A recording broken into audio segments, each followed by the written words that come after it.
Bien-aimés, chers frères et sœurs, je vous salue chaleureusement au nom de Jésus-Christ. Comment se passe cette journée pour vous? Est-elle bonne? Avez-vous cherché le Seigneur ce matin? Avez-vous parlé au Seigneur? Lui avez-vous demandé quoi faire et comment le faire?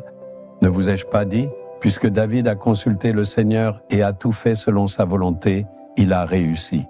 Personne parmi ceux qui se sont levés contre lui n'a pu le vaincre. N'avons-nous pas vu cela? L'endroit où je me tiens et où je vous parle s'appelle Hébron. C'est une grande ville dans la nation d'Israël. C'est un lieu où Abraham a vécu. C'est aussi l'endroit où David a été couronné pour la première fois et a régné pendant 7 ans. Eh bien, vous vous demandez peut-être quelle parole le Seigneur a pour vous aujourd'hui. Job 17:9, celui qui a les mains pures se fortifie de plus en plus. Celui qui a les mains pures deviendra de plus en plus fort. Cela signifie qu'il deviendra plus fort et sera élevé. C'est ce que cela veut dire. Celui qui a les mains pures. Nos mains doivent être pures. C'est très important. Réfléchissez-y.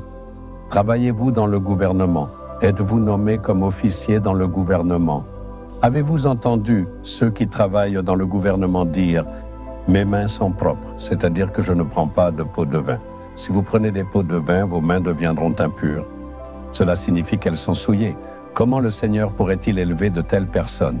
Vous pouvez dire, ceux qui ont pris des pots de vin ne sont-ils pas à des postes élevés? Ils deviennent ministres et sont promus à des postes plus élevés simplement en soudoyant. Il prend des pots de vin et gagne de l'argent. Pensez-vous ainsi? Il peut être élevé dans le monde. Mais il n'aura ni repos, ni paix, ni sécurité. Un jour, lorsqu'un danger surviendra soudainement, personne ne pourra le sauver. Nous voyons tant d'incidents dans notre pays de nos propres yeux.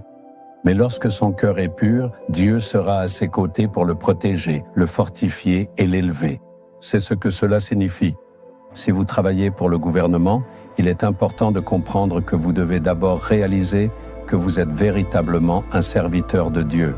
Il est écrit dans l'Épître aux Romains, chapitre 13, qu'il est le ministre de Dieu, choisi et désigné par Dieu lui-même afin de faire du bien aux gens et de servir la société de manière juste et équitable. Vous pouvez travailler dans n'importe quel bureau gouvernemental. Vous pouvez être président du Panchayat, tahsildar, collecteur, officier de police, inspecteur de l'éducation ou agent agricole. Vous pouvez servir dans n'importe quel emploi gouvernemental. La Bible vous appelle ministre de Dieu. Quel grand privilège! Vous avez vraiment été choisi pour faire du bien aux gens, par exemple, dans votre communauté. C'est justement parce que la Bible le dit que nous honorons les politiciens et les fonctionnaires qui viennent sur place. Ainsi, Dieu a beaucoup de confiance en vous et se soucie de vous. Si vos mains ne sont pas propres, si vous acceptez des pots de vin et faites de la corruption et que vous abusez ainsi de votre autorité, cela blessera le cœur de Dieu et cela affectera aussi la société. Comment le Seigneur pourrait-il aider de telles personnes? Le Seigneur fortifiera, bénira et élèvera seulement ceux qui ont les mains propres, alors que vos gains soient justes. Vous ne devez pas gagner d'argent de manière fausse ou trompeuse. Vous ne devez pas gagner en dépouillant les autres ou en agissant injustement. Si vous faites tout cela, cela signifie que vos mains ne sont pas propres. Dieu ne peut pas vous bénir.